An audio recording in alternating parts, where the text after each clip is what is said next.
Bon, je vais te dire, hein, j'ai pensé, hein, la réponse elle est très courte, je vais te dire.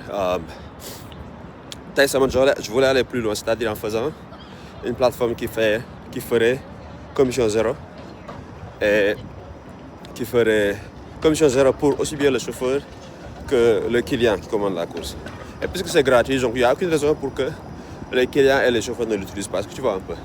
Ça, c'est même pas une concurrence, c'est une question de rendre le déplacement facile. Parce que comme je te dis, hein, la nourriture pour moi, l'eau et le transport, comme aussi l'accès à Internet aujourd'hui, est devenu quelque chose qui devrait normalement être disponible à tout le monde, quoi. Et puisque je crois fondamentalement à ça, je pensais à rendre ça disponible pour tout le monde, quoi. Et comment le faire, c'est rendre ça disponible. Et je pense qu'il y a un mois ou deux, il y a certaines personnes, cette idée était déjà venue, j'ai discuté avec des gens. Et ils me demandaient tous pourquoi je ferais quelque chose comme ça, sachant que ça va me coûter de l'argent et que je ne compte pas gagner dessus. Moi, je vois beaucoup d'avantages à le faire. Je gagne indirectement avec tout ce qui est GPS. Même si je ne gagne rien, en fait, pourquoi pas? Si je peux le faire et que ça ne me coûte pas trop d'argent, pourquoi pas? Donc, j'y ai pensé, hein, franchement. C'est juste que c'est un grand effort en marketing, en opération, inscription, formation des chauffeurs, des clients. Ensuite, lancer une marque, c'est assez difficile dans la mesure où il faut que les deux acteurs soient présents.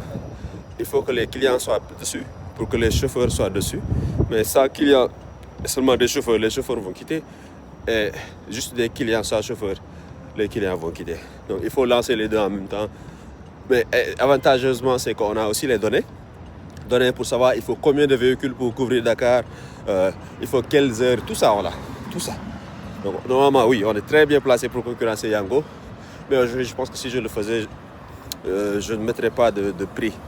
Après bon, ça c'est ce que je dis aujourd'hui, c'est pas, peut-être que je change d'avis plus tard, mais ça aurait été intéressant si c'était gratuit pour tout le monde, pour voir comment l'écosystème va évoluer. Ça je pense, c'est la meilleure façon pour enlever Yango.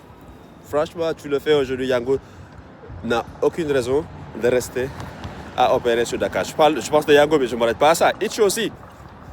J'ai un bif personnel avec eux, donc je lancerai cette plateforme avec joie.